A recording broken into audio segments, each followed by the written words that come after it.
বন্ধুরা, আজকে নিয়ে এসে আমার ঠাকুমার হাতে স্পেশাল আম কাতলা ভাপা। এটার লেগে কি কি লাগবে শেয়ার করতেছি।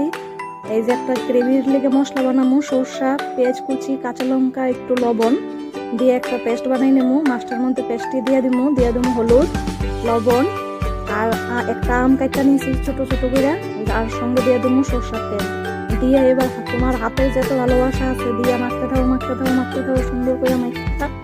একদম একটা টিফিন বাটি নিয়ে এটার মধ্যে দিয়ে দাও মাছগুলা, আর গ্রেভিটার লগে একটু জল মিশাইয়া ভালো করে দিয়ে দাও।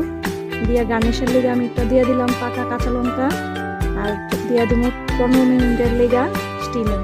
15 মিনিট পরে দুর্দান্ত স্বাদের একটা রেসিপি, গরম ভাতের সঙ্গে অসাধারণ একটা লাগে খাইতে। তোমরা সবই এটা ট্রাই করো, গরমের দুপুরে খাইতে খুবই ভালো লাগে। এই দেখো তোমরা দেখাই দিতেছি মাছ আম খুব সুন্দর করে 15 মিনিটে সিদ্ধ হয়েছে, আর খেতে তো খুব মজা লাগে। সবে